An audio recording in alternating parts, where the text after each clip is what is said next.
الفاتحة. أعوذ بالله من الشيطان الرجيم. بسم الله الرحمن الرحيم. الحمد لله رب العالمين الرحمن الرحيم مالك يوم الدين. إياك نعبد وإياك نستعين. اهدنا الصراط المستقيم صراط الذين أنعمت عليهم غير المغضوب عليهم ولا الضالين. آمين. الحمد لله الذي هدانا لهذا وما كنا لنهتدي لولا أن هدانا الله. اللهم صل وسلم على نور الأنوار وسر الأسرار وترياك الأغيار مفتاح باب الأسرار سيدنا مولانا محمد المختار وآله الأطهار وأصحابه الأخيار عدد نعم الله وإفضاله. اللهم ارزقنا الصدق في القول والإخلاص في العمل. اللهم اجعلنا من الذين يستمعون القول فيتبعون أحسنه. اللهم ارزقنا فهم النبيين حفظ المرسلين إلهام الملائكة المقربين بجاه سيد الأولين والآخرين. يا حليم خلقنا بخلق الحلم حققنا بحقائق العلم. سبحانك لا علم لنا إلا ما علمتنا إنك أنت العليم الحكيم. ولا حول ولا قوة إلا بالله العلي العظيم. أما بعد. InsyaAllah hari ini kita akan sambung lagi tentang adab membaca Al-Quran, iaitulah daripada kita At-Tibyan fi Adab Hamalatul Quran. Dan kita telah sampai pada muka surat 82, masih lagi dalam bab yang ke-6, tetapi fasal berkenaan dengan membaca Al-Quran dengan melihat mushaf. Baik.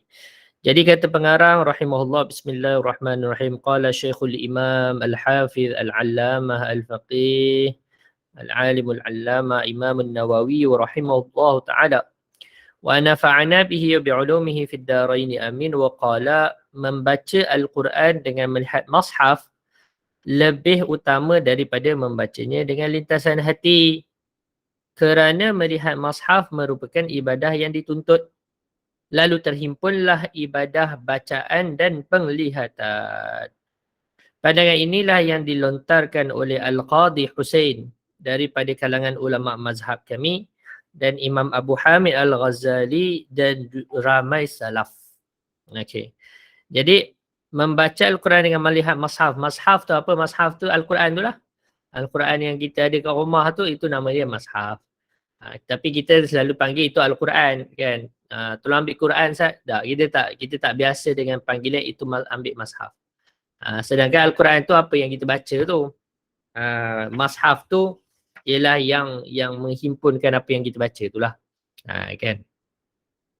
Baik, jadi yang afdal, yang utama ini secara itlak. Maksudnya kalau kita tak tengok kepada penilaian apa-apa, maksudnya kita tak tengok kepada tujuan apa-apa, maka ia memang membaca Al-Quran dengan melihat mushaf itu yang terutama sekali. Okey? Sebab ketika itu akan berhimpun dua ibadat, iaitulah ibadat mulut dan juga ibadat melihat. Kan, ibadat mulut, ibadat melihat, ibadat tangan tu ada juga, tangan menunjuk kepada ayat tersebut ataupun tangan mengambil Quran tu, semua ibadat lah. Semua tu ada pahala, semua tu ada pahala. Dia jangan ingat baca baru Allah Ta'ala ni sama dapat salinan kertas. Apa salinan kertas? Oh, mushaf tu boleh lah, salinan kertas, tapi nama dia mushaf lah. Baik. Al-Ghazali menukilkan dalam kitab Ihya Ulumuddin bahawa ramai sahabat radhiyallahu anhu membaca Al-Quran dengan melihat mushaf dan tidak suka keluar jika ada hari yang berlalu tanpa mereka melihat mushaf. Ibnu Abu Dawud, yang ini ulama mazhab Syafi'i juga, meriwayatkan perbuatan membaca Al-Quran dengan melihat mushaf ini daripada ramai salaf, dan aku tidak menjumpai khilaf dalam masalah ini. Cuma di sebahagian negara, dia mushaf ni terhad. Mushaf ni terhad. Ada orang dia hafal Al-Quran tanpa pernah pun melihat sekalipun mushaf dalam seumur hidup dia. Ada. Contoh negara mana? Negara-negara Afrika. Okey, Morocco taklah, Mauritania dan sebagainya kan. Diorang ni negara yang sekarang wallahualam mungkin dah makin baik lah. Tapi zaman dulu kata Syekh kami, mereka ni kalau tak balik lagi, pakaian tu simple je, macam pakai spender je pakaian tu, kalau tak balik lagi. Sebab apa? Susah, duit tak ada. Ya, orang padang pasir kot. Orang padang pasir. Jadi diorang ni mula tutup aurat betul-betul bila dah balik. Kalau tak balik lagi tu dia pakai yang simple-simple je. Kan. Jadi apatah lagi masalah mashaf ni semua susah nak cari. Mana nak cari? Kan. Dan diorang pun tak keluar. Diorang tak keluar daripada Mauritania ni. Macam mana nak keluar? Kenderaan mana ada. Kan? Susah lah. Bukan tak ada. Ada. Unta semua tu ada lah. Tapi susah. Syekh Murabi Al-Hajj ni, guru pada Syekh Hamzah Yusof pun, dia pergi haji jalan kaki. Jalan kaki. Bukanlah boleh je, ada je kenderaan yang boleh diusahakanlah duit. Tapi walaupun macam tu, diorang cuba jalan kaki. Macam itulah. Mujahadah. Tapi diorang ni memang hafal Quran, boleh jadi tak pernah pun tengok mushaf dalam seumur hidup. Habis tu macam mana dia hafal? Diorang tulis daripada apa yang guru diorang baca. Kemudian guru dia akan semak tulisan tu betul tak betul. Kemudian diorang akan hafal tulisan tu. Dah hafal, padam, lepas tu tulis pula yang lain.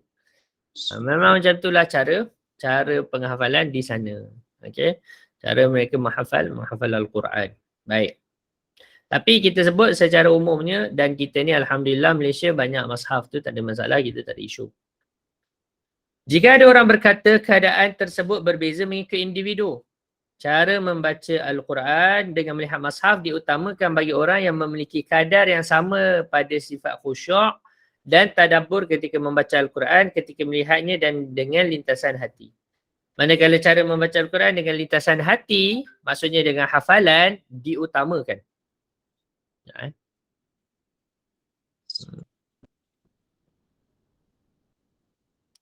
Okey. Diutamakan bagi orang yang memiliki kadar yang sama pada sifat khusyuk dan tadabbur ketika membaca Al-Quran. Manakala cara membaca Al-Quran dengan lintasan hati diutamakan bagi orang yang tidak memiliki sifat khusyuk dan tadabbur yang sempurna ketika membacanya dengan melihat mushaf.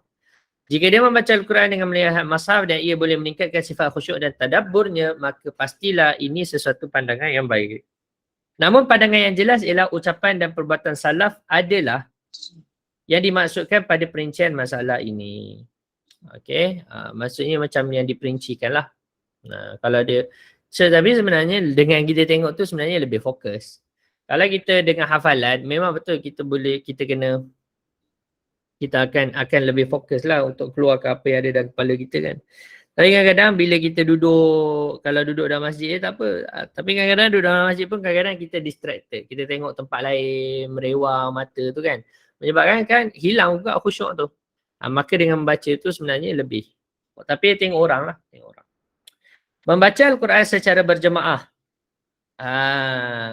Fadlun, kelebihan. Orang-orang yang membacanya secara berjemaah dan yang mendengar bacaannya serta menerangkan fadilah orang yang mengumpulkan jemaah tersebut, mendorong dan mengajak mereka ke arahnya. Okey. Jadi Imam Nawawi rahimahullahu taala, saya tahu statement ni. Statement ni kenapa dia bold kan? Sebab ni penting. Perempuan pun boleh letak bintang. Kalau ada pen kan, letak bintang kat tepi tu. Okey. Letak bintang sikit. Nak bagi tahu apa? Membaca Al-Quran secara berjemaah ini ialah fadlun. Wa fadlu man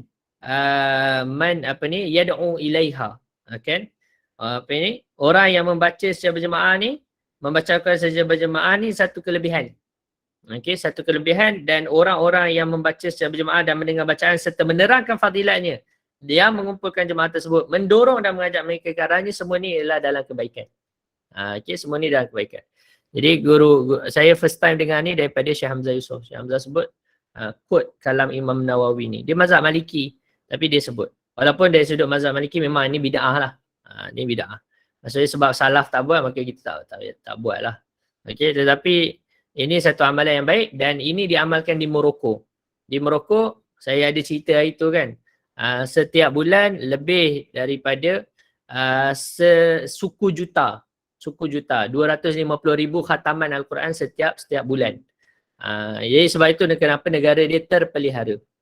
Kalau kita boleh buat movement tu kan. Kita di Malaysia ada juga tapi kita tak buat tiap-tiap hari. Kan? Saya tengok kat kampung nenek saya tu dah berapa tahun dah lah. Kan? Setiap hari Ahad kalau tak salah saya akan baca Al-Quran dengan mufti saya rasa. Mufti dulu dia tak mufti lagi lah. Dia dulu ustaz, sekarang dah jadi mufti kalau tak salah saya lah. Dia akan baca, jemaah semua baca sekali, kemudian nanti dia akan baca lah sikit terjemahan, tadabbur sikit lah. Tapi dia akan baca ramai-ramai. Kan? Baca ramai-ramai. Tapi kalau kat Morocco tu dia akan baca dengan satu suara. Kan? Apa ni? Saya try cari kalau ada YouTube kan.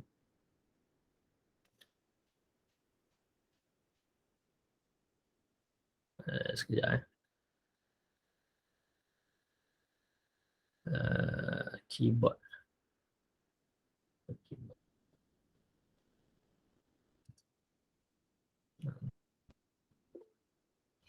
Majlis qiraah.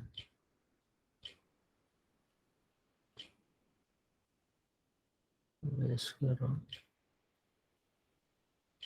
Al-Quran.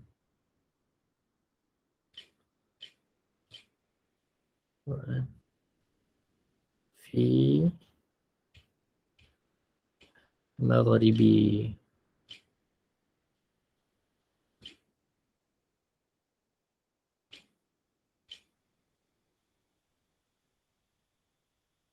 Fi maghrib.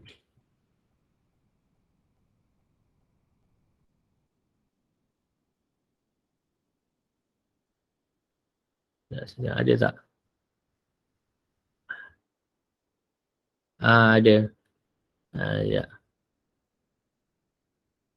أعوذ بالله من الشيطان الرجيم بسم الله الرحمن الرحيم سبح اسم ربك الذي خلق فسوى والذي قدر فهدى والذي وجمع فجعله غثاء نحوا نخبرك فلا تنسى إلا ما شاء الله يعلم شهر وما ينفع ويسيرك لليسرى فتذكرك فحل الذكرى سيذكر من يخشى ويتجنبها الأشقى الذي يصلى النار الكبرى ثم لا يموت فيها ولا يحيا ويفلح من تزكى وذكر اسم ربه فصلى وتؤثرون الحياة الدنيا والآخرة إلى تقن وأحقام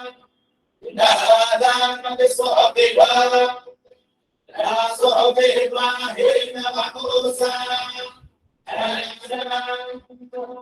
وموسى حديث واسع شهر يومئذ خاشعة عاملة قاصمة. Assalamualaikum. Okey. Jadi nampak tak? Dia orang baca semua apa ni? Satu suara, satu cara lah. Macam kita baca Yasin tu, tapi ni lagi spesifik lah. Ni lagi spesifik. Macam Yasin betul. Macam tadarus kita dengar seorang-seorang. Kan? Tadarus kita baca seorang-seorang. Okay. Yang ni memang baca serentak dan suara sama dengan gaya sama. Sebab tu hafal. Akhirnya ada orang, guru saya Syekh Hamzah cerita, Syekh Hamzah kata, saya jumpa orang yang mana dia hafal Quran melalui majlis ni. Dah duduk 10 tahun, 15 tahun, terhafal. Sebab cara baca macam tu dan berulang, dah yelah. Kalau setahun 12 kali khatam, kan. So dah 10 tahun dah 120 kali. Kan, macam tu lah. So macam tu, dia ada tradisi tu. Dan tradisi ni dah beratus tahun lah. Dah beratus tahun, Masya Allah. Okay. Baik. Ya, ada nak tanya soalan ke nanti? Tak ada. Ada yang terbuka mic, mikrofon. Okey, tak apa. Boleh nampak? Khalas. Ketahuilah bahawa bacaan Al-Quran secara berjemaah adalah sunat. Dapat pahala. Berdasarkan dalil-dalil yang nyata dan amalan para salaf dan khalaf yang saling menyokong hal ini.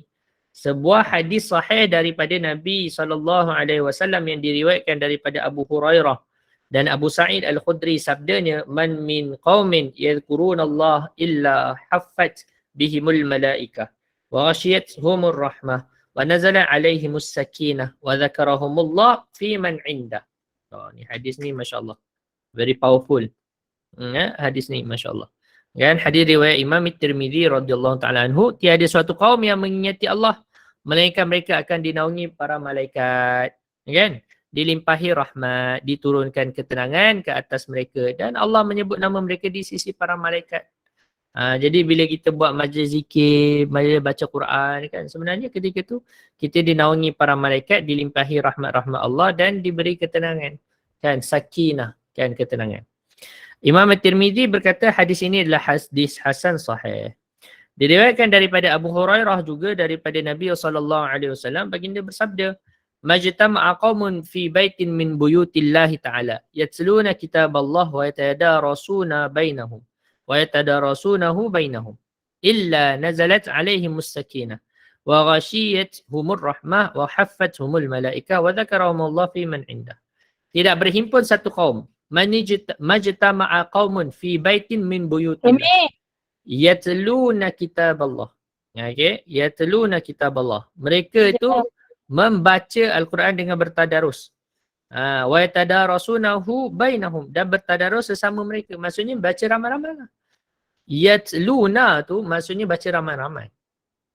Yatadarasunahu tu tadarus pula lah. Tapi yatlunahu tu baca, yatluna kitab Allah tu maksudnya baca ramai-ramai. Kan, sirah tu sirah jamak. Memang baca ramai-ramai lah. Okey. Kemudian Allahumma salli ala Sayyidina Muhammad. Jadi hadis ni lebih kurang macam hadis yang atas lah. Cuma yang ni disebut tidak berhimpun. Di atas tiada satu kaum yang mengingati Allah kan. Yang ni tidak berhimpun satu kaum di rumah Allah. Jadi maksudnya boleh baca dekat masjid, tak ada masalah. Ini berdasarkan hadis. Kan, berdasarkan hadis. Bertadarus kerana melainkan mereka memperoleh ketenangan, dilimpahi rahmat, dinaungi oleh para malaikat, dan Allah menyebut nama mereka di sisi para malaikatnya. Sebab tu mereka digelar sebagai ahlullah. Ahlullahi wa khassatuh. Okey, mereka ni ialah ahli Allah Subhanahu Wa Taala. Kan? Ahli Allah dan juga orang-orang yang khusus di kalangan manusia. Imam Muslim dan Abu Daud telah meriwayatkan hadis ini dengan sanad yang sahih melalui para perawi yang menepati syarat Al-Bukhari dan Muslim. Hadis sahih Bukhari dan sahih Muslim. Okey, hadis sahih Bukhari dan juga sahih Muslim. Muawiyah radhiyallahu ta'ala anhu meriwayatkan anna Rasulullah sallallahu alaihi wasallam kharaja ala khalqati min ashabi. Faqala ma yujlisukum qalu jalasna nadhkurullah ta'ala wa nahmaduhu lima hadana lil Islam wa manna alaina bih. Faqala atani Jibril sallallahu alaihi wasallam fa akhbarani anna Allah ta'ala yubahi bikumul malaikah. Masya-Allah. Rasulullah SAW keluar menemui satu halaqah. Satu halaqah ni maksudnya satu grup study. Kan? Satu halaqah. Satu bulatan para sahabat baginda. Kemudian baginda bertanya, apa tujuan kalian duduk ni? Duduk ramai-ramai ni buat apa?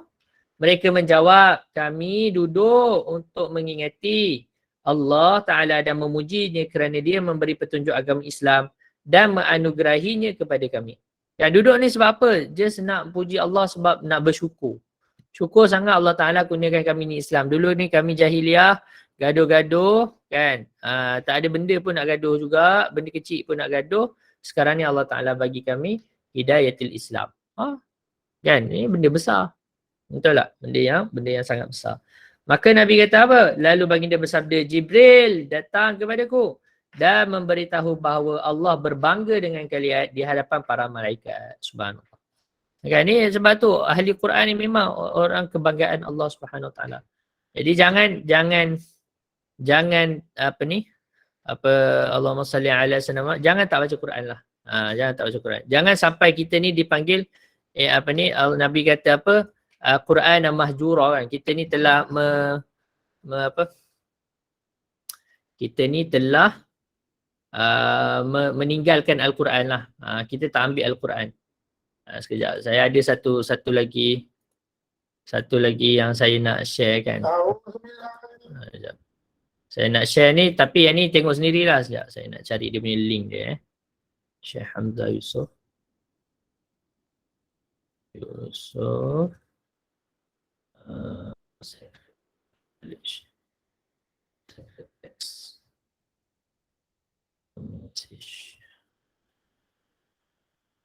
Okay. Helen Haxel was able to win any No news is good news. Got prescription for anxiety. A little bit of Quran is a lot. Ini ke? Content character the Quran got banquets. Saya rasa yang ni. أعوذ بالله من الشيطان الرجيم. بسم الله الرحمن الرحيم. So today I wanted to look at a verse which has come to us in Surah Al-Furqan. And in the Arabic language, Al-Furqan is the criterion. In other words, it distinguishes between haqq and batil, between truth and false. So this is why Umar ibn al-Khattab, between truth and false. In fact, the Prophet, and he said, and for my ummah, if there were among my ummah those, it would Umar ibn al-Khattab would be one of them, who was one of the poets of the Prophet. He used to tell him to recite poems, get up, and the Prophet would say, great artists and great revelation and inspiration. That Allah subhanahu wa ta'ala actually has, Allah subhanahu wa ta'ala has our Prophet saying, he's basically relating a dua made to his Lord in the Quran. And the ayah says, وَقَالَ الرَّسُولُ يَا رَبِّ إِنَّ قَوْمِ اتَّخَذُوا هَذَا الْقُرْآنَ مَهْجُورًا. Okay, yang ni. Saya bagi link dekat ni Mana sini? Alamak. Ni dia bagi list sekali kan. Sekejap. Macam mana saya nak share? Ni okey. Ambil link yang kedua ni. Link kedua ni kecil sikit. Tu. Boleh. Ni nak cerita pasal apa perempuan? Nak cerita tentang Syekh sebut tadi apa? Syekh kata bagaimana Allah Ta'ala rakamkan dalam Al-Quran doa Nabi SAW. Yang mana Nabi mengadu ke Allah bahawasanya sesungguhnya umat aku ni mengambil Al-Quran ni mahjura. Dia meninggalkan Al-Quran. Jadi Syekh nak syarah macam mana yang dikatakan meninggalkan Al-Quran tu. Jadi tolong dengar lah. Siapa yang faham bahasa Inggeris lah. Siapa yang tak faham bahasa Inggeris, saya pun tak daya lah nak tolong kan. Sebab dalam bahasa Inggeris kan tak ada subtitle. Tapi bahasa Syekh Hamzah pada saya tak susah lah. Saya ni tak pandai sangat bahasa Inggeris. Tapi bolehlah faham kan. Adalah word yang saya tak faham tu. Okay. Tapi ada. Kalau perempuan tak faham dia punya perkataan bahasa Arab, boleh tanya saya. Nanti saya terangkan. Tapi kalau tak faham bahasa Inggeris tu, Google lah. Tengok kamus Okay, boleh. Tapi siapa yang ni lah, siapa yang rasa dia nak faham apakah tanggungjawab dia terhadap Al-Quran, tolong dengar video ni. Boleh? Saya ingat nak buat summary tapi saya tak sempat lagi. Biasalah urusan dunia ni banyak sangat. Okay, so Allahumma salli ala sayyidina, boleh tolong dengar rakaman tu. Boleh. Dia 28 minit je lebih kurang kan? 28 minit saya rasa tadi. Berapa? Ya, 28 minit je. Tak ada masalah. Saya dengar ni dalam kereta je. Sambil-sambil saya on the way pergi kuliah kan. Saya dengar. Tapi ada waktu yang Syekh sebut tu saya nangis lah kan. Adalah talk Syekh Hamzah Yusof ni. Benda yang boleh penetrate hati kita. InsyaAllah. Baik. Allah alam. Kemudian dia kata, At-Tirmidzi berkata hadis ini adalah hadis hasan sahih. Banyak lagi hadis lain mengenai perkara ini. Ad-Darimi meriwayatkan dengan sanadnya daripada Ibnu Abbas radhiyallahu anhu, beliau berkata, Man istama'a ila ayatin min kitabillahi ta'ala kana lahu nuran. Okey. Yang ni pula cerita kalau tak baca pun dengar. Sesiapa yang mendengar satu ayat kitabullah, ayat Quran, maka ayat tersebut merupakan cahaya baginya. Sebab tu saya tak ingat saya pernah sebut tak kat dalam kelas ni. Tapi saya selalu sebut ingatkan bahawasanya janganlah kita dalam sehari lupa untuk mendengar Al-Quran dan juga hadis Nabi SAW. Sebab apa? Akan menyebabkan hilang cahaya daripada hati kita. Jadi setiap hari jangan lupa untuk dengar Al-Quran dan juga hadis Nabi. Sebab apa? Dua-dua tu cahaya.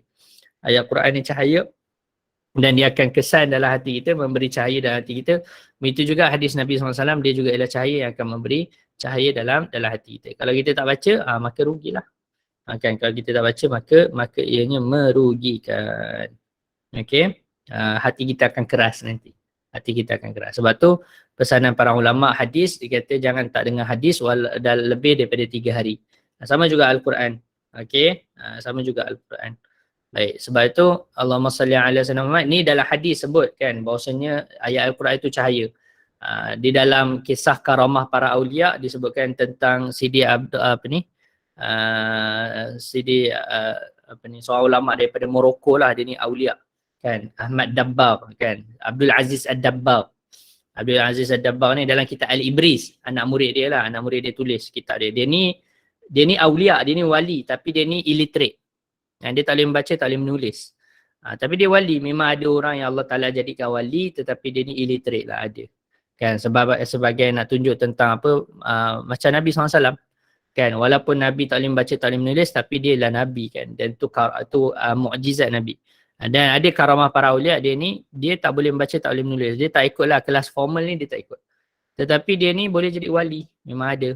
Kan, jadi tak ada masalah lah benda tu kan. Cuma walaupun kita kata standard configurationnya ialah kita kata boleh membaca dan boleh menulis ni ialah basic lah. Ialah basic orang yang educated. Okay. Ayat Al-Quran yang dibaca dalam solat atau dibaca sebagai amalan harian tu kira lah. Dalam solat tu saya tak pasti nak kata dikira ataupun tak. Kan? Saya tak pasti nak kata kan. Saya tanya juga tapi saya tak pasti nak kata. Okay. Wallahualam. Zahirnya termasuk lah. Zahirnya termasuk. Sebab ada orang memang khatamkan Quran tu dalam solat. Ada. So dia dapat 2 ibadah. Satu ibadah membaca Quran. Yang kedua ibadah membaca Quran dalam semayang. Semayang dapat. Kan? Baca Quran dalam semayang. So zahirnya dapat. Kan? Mungkin dia nak hafal. Jadi kalau baca macam ni je, mungkin dia tak kuat kan. Maksudnya nanti dia banyaklah hal, dia berhentilah. Kalau solat tak ada orang kacau. Kan, kalau solat tak ada orang kacau maka dia baca dalam solat boleh kan, zahirnya dapat jugalah. Tapi saya tak tahu, saya tak pernah jumpa tulisan berkenaan tu secara spesifik, so saya tak beranilah nak kata. Tapi zahirnya macam itulah kan. Wallahu a'lam. Ibnu Abu Daud ni salah seorang ashabul wujuh mazhab Syafi'i, dia kata apa, meriwayatkan daripada bahawa Abu Darda radhiyallahu taala anhu mempelajari Al-Quran bersama sekumpulan manusia yang membacanya beramai-ramai. Abu Darda ni sahabat lah Nabi SAW. Dia baca ramai-ramai dengan sekumpulan manusia. Kelebihan mempelajari Al-Quran secara berjemaah turut diriwayatkan daripada sekumpulan tokoh salaf, khalaf dan para qadi terdahulu. Diriwayatkan daripada Hasan bin Atiyah dan Al-Auza'i. Ni Hasan bin Atiyah ni saya tak pasti, tapi Imam Al-Auza'i ni ialah antara mujtahid zaman dahulu. Dia ni level-level Imam Syafi'i lah. Mereka berkata orang yang mula-mula menganjurkan pengajian Al-Quran di Masjid Damsyik ialah Hisham bin Ismail ketika kunjungannya terhadap Abdul Malik. Okay. Zaman dulu lagi dah ada orang introduce lah benda tu. Baca ramai-ramai. Berkenaan dengan riwayat Ibnu Abu Daud daripada Ad-Dhahhak bin Abdurrahman bin Arzaq, beliau mengingkari pengajian tersebut dan berkata, aku tidak pernah melihat dan mendengarnya dalam keadaan aku sempat bertemu para sahabat Rasulullah SAW. Maksud beliau, aku tidak pernah melihat sesiapa pun yang melakukannya. Okey, jadi ada orang kritik lah riwayat tersebut. Diriwayatkan daripada Ibnu Wahbin, ini anak murid kepada Imam Malik radhiyallahu taala anhu. Aku bertanya kepada Malik. Malik ni Malik bin Anas lah. Imam Malik bin Anas pengasas mazhab Maliki, Imam Darul Hijrah.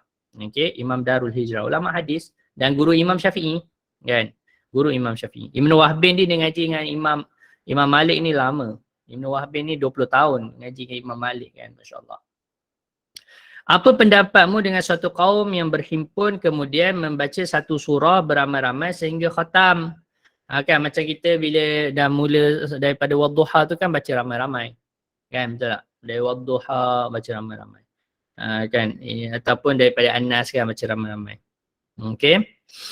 Maka Allahumma salli ala sayyidina, beliau mengingkari dan mencela perbuatan itu dengan berkata, bukan begitu yang dilakukan oleh orang terdahulu, sebaliknya seorang membaca di hadapan orang lain yang menyemaknya. Okey. Jadi dalam mazhab Maliki memang ini pendapat yang famous lah. Baik, tengok apa jawapan Imam Nawawi. Imam Nawawi dia bawa dulu riwayat yang kritik kan, tak ada masalah. Pengingkaran daripada mereka berdua tadi bertentangan dengan pendapat salaf dan khalaf serta apa yang dimaksudkan oleh dalil. Maksudnya pententangan daripada Ad-Dhahhak dan juga daripada Imam Malik, dua-dua tu tak boleh pakai. Okey, sebab tu kita tidak ta'assub. Kita bukan kata Imam Malik tak alim, tak, jangan macam tu. Okey. Jadi Imam Malik ni dia ada kaedah dia. Dia ada apa yang dipanggil amal Ahlul Madinah. Jadi kalau ulama-ulama Madinah zaman dia hidup, ialah ulama-ulama Madinah ni ramai dan diorang ni semua ambil dari tabi'in yang ambil daripada sahabat. Jadi ramai sahabat kan hidup dekat Madinah lah berbanding tempat lain. Maka Allahumma salli ala Sayyidina Muhammad, dia menggunakan ada satu qawaid usuliyah. Ni tinggilah sikit ni, level tinggi sikit. Dia ada usul fiqh dia ada qawaid fiqh, qawaid usul dia, yang mana dia melihat kepada amal Ahlul Madinah, amal-amalan orang Madinah. Tapi orang Madinah tu bukan orang biasa lah. Maksud amal Ahli Madinah ni maksudnya di kalangan para ulama. Amalan di kalangan para ulama. Contoh, kita kan sebut makruh berpuasa hari Jumaat semata-mata, tanpa digabungkan dengan hari Sabtu ataupun dengan hari Khamis sebelum. Tapi Imam Malik dia kata tak makruh. Sebab apa? Aku tengok ramai ulama pada zaman aku ni, ulama-ulama Madinah yang berpuasa munfarid pada hari ifrad, pada hari Jumaat kan. Maksudnya dia puasa hari Jumaat je, hari lain dia tak puasa. Ada. Sebab dia anggap hari Jumaat ni hari yang mulia, hari yang besar, maka dia puasa pada hari tersebut. Jadi dia tak mengatakan benda tu makruh. Kita kata makruh, mazhab Syafi'i kita kata makruh. Dia taklah sampai haram. Jadi dia makruh. Jadi ini berbeza qawaid. Cuma Imam Nawawi ni ahli hadis. So dia tahulah hadis kan. Jadi dia kata apa? Bukan Imam Malik tak ada hadis. Oh dia of course lah imam hadis yang lebih besar daripada Imam Nawawi. Tetapi dia ada kaedah lain. Jadi Imam Nawawi kata, ini menyalahi salaf dan khalaf serta apa yang dimaksudkan oleh dalil. Maka pandangan mereka ini ditolak dan yang dipegang ialah cara tersebut disunatkan seperti yang telah dijelaskan. Orang mazhab Maliki kalau dibaca ni mungkin dia akan kritik baliklah Imam Nawawi. Itu standard. Kita bila ada ulama yang kritik kita akan jawab balik kan. Apakah jawapan mazhab kita itu memang kebiasaannya macam tu lah. Memang kebiasaannya. Mungkin level kita ni puan-puan kita tak nampak sangat lah kan. Okay. Tapi semalam saya mengajar dekat surah An-Nur kan. Jadi ada diorang mengadu, ada ustazah ajar pelik-pelik kan. Saya kata ustazah ni tak betul tu kan. Ada ustazah kata solat jamak ni tak ada kan. Solat jamak ni tak ada.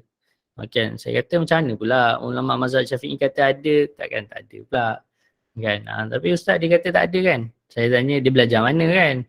Dia belajar kat Syria ustaz. Oh kita dengar orang belajar luar negara ni kita rasa semua betul lah. Kan. Okey, tak tentu juga kan, belum tentu. Saya jumpa je ramai yang mengaji luar negara benda basic pun tak tahu. Kan. Ini bukan nak merendahkan orang belajar mana-mana, tak, sama je yang belajar dalam negara pun kalau dia belajar main-main sama juga. Okey. Tetapi kalau tak betul lah kan. Kita kena cakap lah tak betul. Dia mengaji lah mana pun, dia mengaji Mekah, dia mengaji dalam Masjidil Haram, dia mengaji dalam Kaabah sekalipun. Kalau tak betul lah. Kan? tak betul nak buat macam mana? Kan? Jadi bila dia kata mengaji Syria, saya terus detect. Saya perasan mungkin dia ni belajar dengan guru yang mazhab Hanafi. Mazhab Hanafi memang tak ada solat jamak ni memang tak ada. Dia ada solat qasar je, solat jamak tidak ada. So mungkin lah itu husnuzan lah, kalau tidak saya dah kata Wahabi lah ustazah tu kan. Tapi husnuzan saya mungkin dia belajar mazhab lain. Jadi tapi tak betul lah, tak betul dari sudut apa. Dia kata tak ada solat-solat jamak. Maksudnya awak dah menyalahi mukhalafat dengan mazhab tempatan. Tak boleh. Kan tidak beradab macam tu. Kan tidak beradab dengan institusi, dengan mazhab yang telah diamalkan oleh orang tempatan. Orang jadi confused. Kan? Orang jadi confused. Tak boleh. So hati-hatilah kalau jumpa orang-orang macam ni kan. Okay. So Allah alam. Saya pun nak kata macam mana kan. Dah dia orang belajar dengan ustazah macam tu, saya pun nak kata apa. So itulah, kena hati-hatilah. Okay, wallah alam. Kat mana tadi? Tetapi bacaan Al-Quran dalam sebuah perhimpunan mempunyai syarat-syarat tertentu yang perlu diambil perhatian seperti yang telah kami kemukakan. Wallahu alam. Berkenaan kelebihan orang yang mengumpulkan orang ramai untuk membaca Al-Quran. Okey. Dia ni yang kumpulkan orang, apa fadilat dia? Ad-dalu 'alal khairi kafa'ili. Banyak nas mengenainya seperti sabda baginda ad-dalu 'alal khairi kafa'ili. Ini dalil umum lah. Orang yang menunjuk ke arah kebaikan adalah seperti pelakunya. Maksudnya contoh, kita tak baca Quran, kita suruh orang baca Quran. Maka orang baca Quran sebab kita suruh, maka dapat pahala. Kita dapat pahala juga. Kan? Macam inilah saya suruh, saya bagi share kepada perempuan amalan hari Ashura. Kan, perempuan buat dan perempuan share ke orang lain pun buat juga. Maka saya dapat pahala walaupun saya tak buat. Okey, walaupun saya tak buat. Kalau saya tak buat, kita tak buat, rugilah. Kan? Tapi at least ada juga lah pahala tu kan. Sisi kita mengajak orang buat kebaikan. Okey, begitu juga sabda Nabi SAW, la an yahdiyallahu bika rajulan wahidan khairul laka min hurmil na'am. Demi Allah, seorang lelaki yang diberi petunjuk oleh Allah melalui kamu, wahai Ali, adalah lebih baik daripada kamu mendapat unta merah yang sangat bernilai.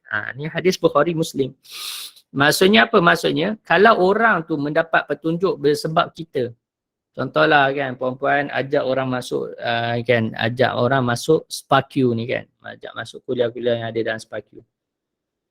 Maka tiba-tiba dia dapat hidayah melalui masuk dalam grup ni kan. Dia dapat dia selesai masalah dia yang menyebabkan dia boleh jadi hamba Allah yang bertakwa dan sebagainya kan. Maka kita yang mengajak dia masuk ni, walaupun kita mungkin masuk ni tak dapat apa-apa, tapi sebab ada orang yang dapat hidayah melalui kita dengan sebab masuk ni, maka kita dapat pahala.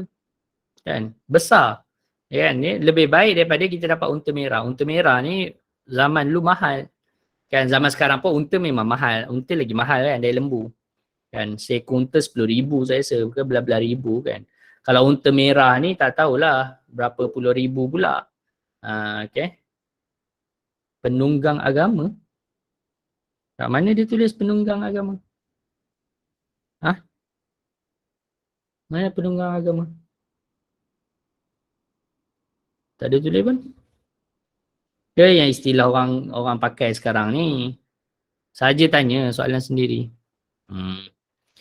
Dia ni masuk penunggang agama ni. Maksudnya dia mempergunakan agama lah. Macam tu. Mempergunakan agama untuk kepentingan diri dia. Boleh? Digunakan agama. Tuan-puan, marilah kita bersedekah. Kan? Ni orang nak mengaji ni kan, sedekah kan. Jadi saya ni ada buka tabung. Sedekahlah. Saya nak buat madrasah gitu gini. Sedekahlah kat saya. Kan? Orang pun sedekah. Tapi dia ambil duit sedekah tu untuk dia. Tu penunggang agama. Kan? Scammers di kalangan scammers menggunakan agama. Gitu. Scammers menggunakan agama. Boleh?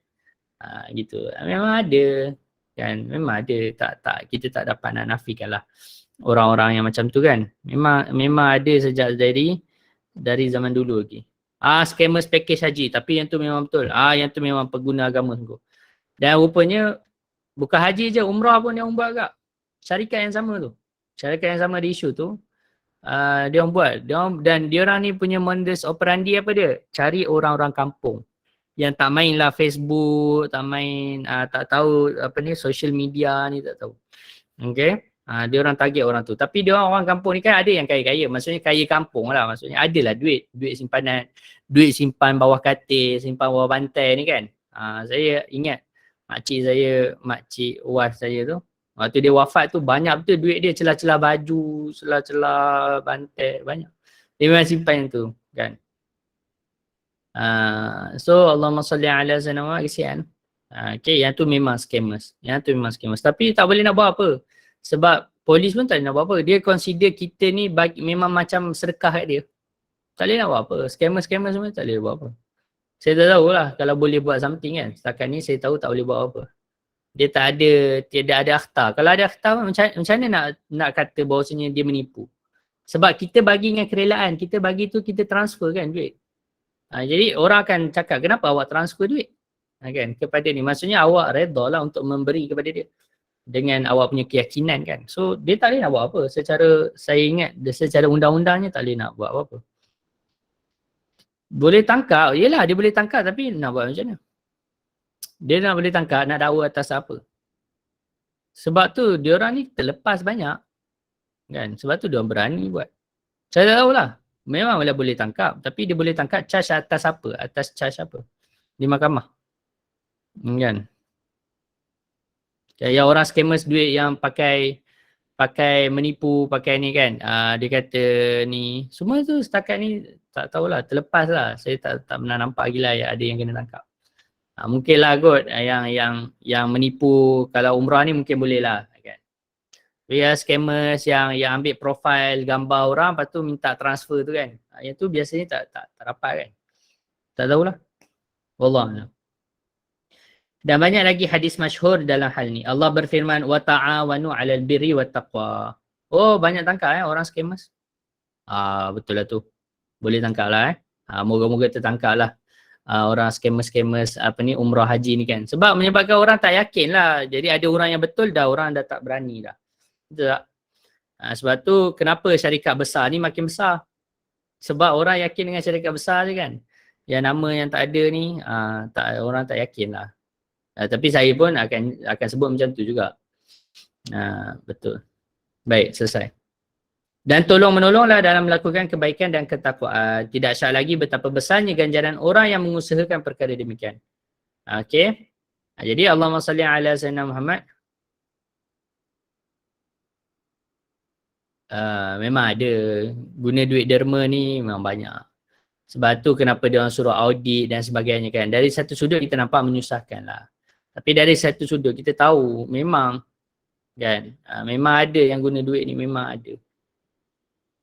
Permainan duit ni daripada dulu lagi kan. Daripada dulu lagi. Dari zaman Al-Arqam lagi kan. Al-Arqam ni bahasa mudah scammers terbesar lah. Kan, scammers terbesar. Awal dulu dia okey. Awal dulu memang okey. Kan. Tapi lepas dia dah langgar bai'ah dia dengan guru dia dan lepas macam-macam lah.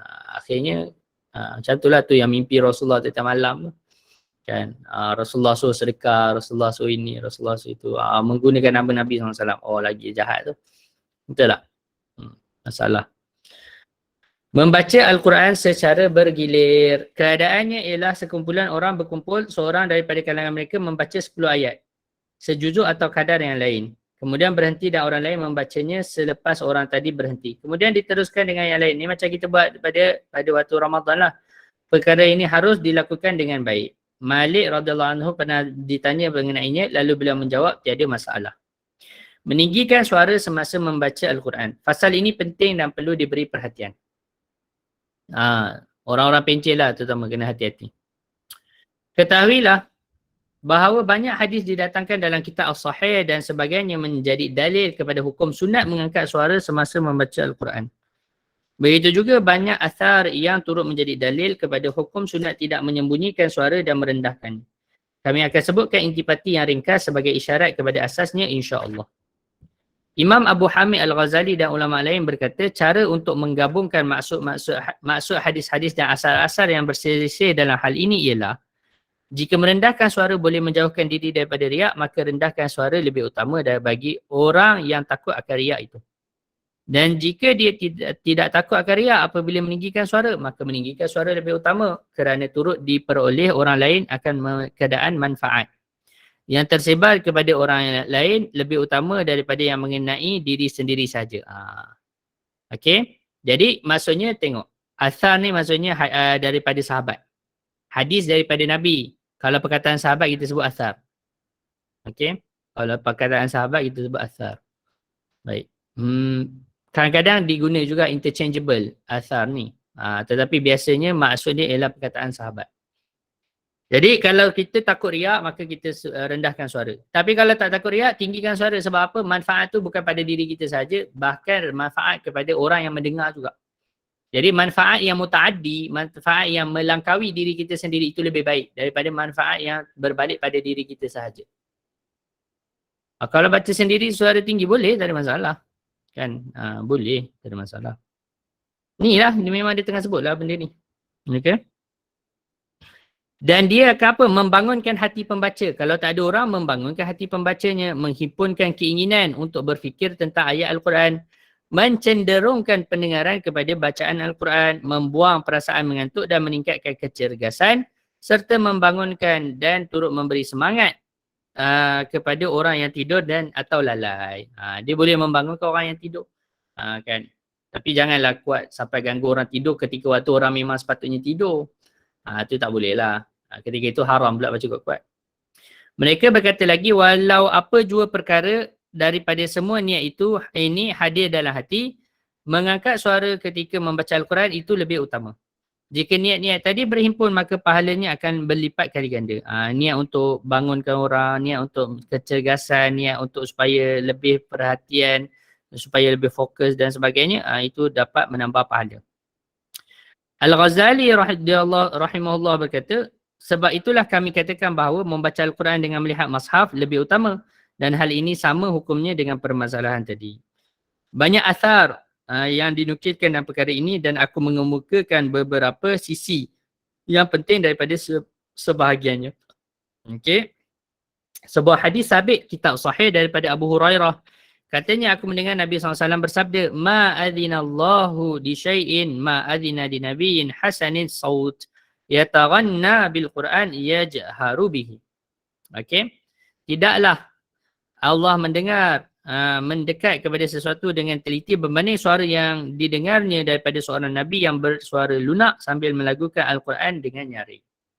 Maksud adzina ialah mendengar dengan teliti, dan ia adalah simbol kepada redha penerimaan amal itu. Sebab Allah Ta'ala tak perlu dengar dengan teliti pun, semua benda Allah Ta'ala dengar.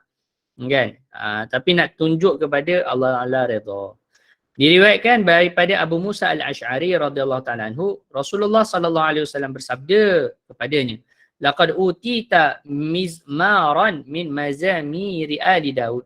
Demi Allah, sesungguhnya kamu Abu Musa Al-Ash'ari, diberikan salah satu seruling suara yang merdu daripada keluarga Nabi Daud, baginda sallallahu sendiri. Baginda alaihi salam sendiri. Dalam satu riwayat Muslim, Rasulullah bersabda kepada Abu Musa Al-Ash'ari. Jadi Abu Musa Al-Ash'ari ni antara sahabat yang suara sedap lah. Laqad ra'aitani wa ana astami'u li qira'atikal bahirah. Jika kamu melihatku ketika aku mendengar bacaanmu semalam, sudah tentu kamu akan gembira. Muslim juga meriwayatkan hadis ini daripada Buraidah bin Al-Hushayb. Diriwayatkan daripada Fadalah bin Ubaid radhiyallahu anhu, katanya Rasulullah SAW bersabda, lillahu ashaddu adhanan ila rajulil hasani sawti bil Quran yajharu bihi min sahibil qainati ila qainatihi. Sesungguhnya Allah lebih mendengar dengan teliti, redha dan dekat kepada lelaki yang membaca Al-Quran dengan suara yang merdu dan nyaring berbanding seorang pemilik penyanyi wanita yang suka mendengar nyanyiannya. Maksudnya kalau ada seorang tuan kan, seorang sayyid, dia ada hamba perempuan, dia suruh hamba dia nyanyi. Jadi dia suka kepada hamba dia nyanyi, nyanyian hamba dia tu kan, hamba perempuan dia tu. Maka Allah, kalau dia suka, Allah Ta'ala lebih suka kepada hamba dia membaca Al-Quran lebih daripada seorang tuan suka kepada hamba dia menyanyi. Macam tu. Dia buat perbandingan lah. Ni nama dia analogi. Diriwayatkan daripada Abu Musa Asy'ari lagi radhiyallahu anhu. Beliau berkata Rasulullah sallallahu alaihi wasallam bersabda, inni la'arifu aswatu rufqatil asy'ariyyin bil laili hina yadkhulun wa a'rifu manazilahum min aswatihim bil Quran bil laili wa in kuntu lam ara manazilahum hina nazalu bin nahar. Sesungguhnya aku kenal suara para sahabat Asy'ariyyin. Maksudnya mereka ni Abu Musa Asy'ari ni, dia orang ni adalah satu kelompok. Dia orang ni memang ada satu family Asy'ari ni. Okey. Yang mana daripada dia lah nanti kita belajar dalam ilmu akidah tu kan, Imam Abu Hasan Al-Ash'ari tu kan. Ni lah. Moyang dia ni daripada keturunan Abu Musa Al-Ash'ari ni. Jadi dia orang ni, sahabat-sahabat Asy'ari ni, pada waktu malam ketika mereka masuk ke dalam khemah, dan aku kenal tempat persinggahan mereka dengan sebab suara mereka membaca Al-Quran pada waktu malam. Walaupun aku tidak dapat melihat tempat persinggahan tersebut ketika mereka singgah di situ pada waktu siang. Walaupun Nabi tak nampak, tapi Nabi kalau waktu malam Nabi dengar, Nabi tahu itu adalah mereka. Wajib belajar taranum tak? Taranum tak wajib belajar tak wajib. Hukum dia sama ada sunat ataupun harus je. Okey, sunat atau harus, tak wajib. Fardu kifayah pun saya tak rasa lah. Okey, dia level sunat. Diriwayatkan daripada Al-Bara' bin Azib radhiyallahu ta'ala anhuma. Katanya Rasulullah sallallahu alaihi wasallam bersabda, zayyinul Quran bi aswatikum, hiasilah Al-Quran dengan suaramu. Hadis ini diriwayatkan oleh Abu Daud, An-Nasa'i dan selainnya. Dalam suatu riwayat Ibnu Abu Daud daripada Sayyidina Ali radhiyallahu ta'ala anhu, annahu sami'a ضجة ناس في المسجد يقرؤون القرآن فقال طوبى لهؤلاء كانوا أحب الناس إلى رسول الله صلى الله عليه وسلم. Suatu hari Sayyidina Ali kata apa? Ini asar. Okey, dalam riwayat Sayyidina Ali kata beliau mendengar gegak gempita orang ramai membaca Al-Quran di dalam masjid. Lantas beliau berkata, beruntunglah mereka. Mereka lah golongan yang paling dicintai Rasulullah sallallahu alaihi wasallam. Antara ilmu tajwid dengan ilmu tarannum mana lebih afdal? Of course ilmu tajwid. Ilmu tajwid nak betulkan bacaan kita. Kan? Ilmu tajwid nak betulkan bacaan. Tak betul bacaan, salah baca, boleh jatuh, boleh menyebabkan solat kita tak sah. Kalau salah tu salah yang fatal lah. Kan? Boleh jadi tak sah terus. Kan? Kalau tak tahu makharijul huruf, tak tahu makharijul huruf lah. Salah baca huruf kan. Okay. Jadi itu dibaca dalam ilmu tajwid. Kan dipelajari dalam ilmu tajwid. So of course ilmu tajwid. Ilmu tajwid wajib. Fardu kifayah. Ilmu tajwid fardu kifayah belajar. Okay. Dan paling kurang ilmu tajwid yang kita kena belajar macam mana nak baca Fatihah. Itu paling kurang lah. Kan? Sebab Fatihah tu rukun sembahyang. So kena tahu. Sebenarnya banyak lagi hadis yang mensabitkan perbuatan meninggikan suara ketika membaca Al-Quran. Manakala asar daripada para sahabat, itu nampak. Dan tabi'in berkaitan ucapan dan perbuatan mereka, maka ia tidak terhingga banyaknya dan sangat masyhur.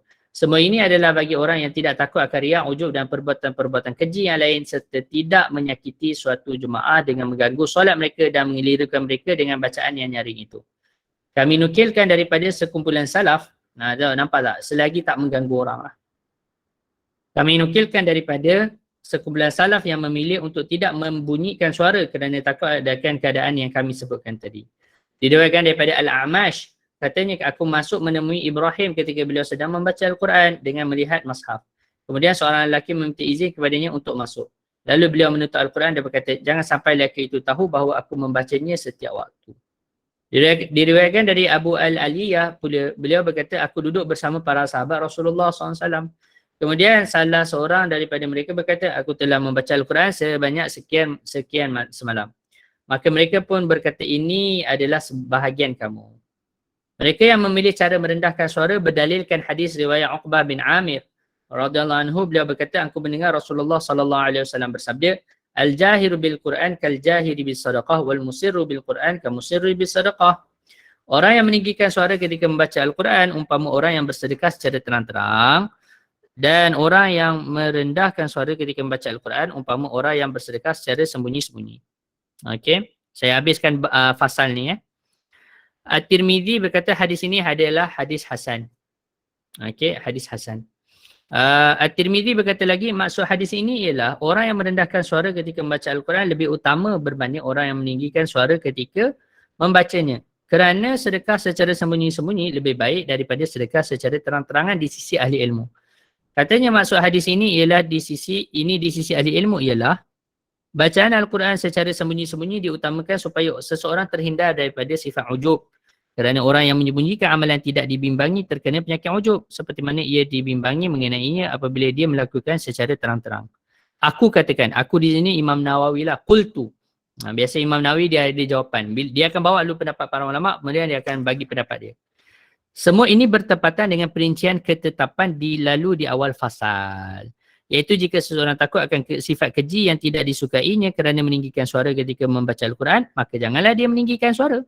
Sebaliknya, jika tidak takut hal demikian, sunat baginya meninggikan suara. Jika bacaan Al-Quran dilakukan secara beramai-ramai dalam sebuah perkumpulan, hukum sunat untuk meninggikan suara adalah lebih dituntut, muakkad.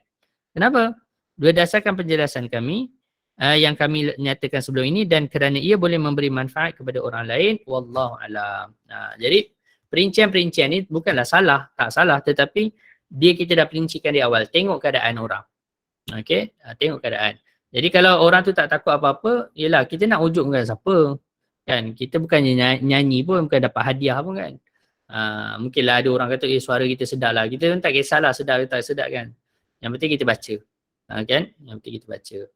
Wallahu ta'ala ala wa alam. Kita berhenti sini dulu. InsyaAllah kita jumpa lagi pada esok hari dalam kelas yang seterusnya. Wallahu ta'ala ala wa sallallahu ala sayyidina Muhammad wa ala alihi wasallam. Wassalamualaikum warahmatullahi ta'ala wabarakatuh.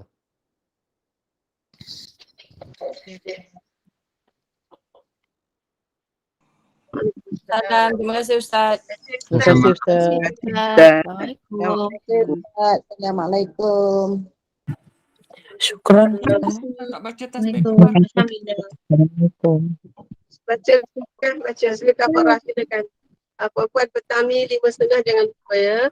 Lepas 2 minggu kita tidak dapat bersama dengan Ustaz Nadri. Beliau kosong lah 5.30 ni. Free dan beliau akan masuk untuk sambung tadam. So, mohon datang. Saya puan. Terima kasih. Assalamualaikum. Terima kasih Ustaz. Salam. Terima kasih.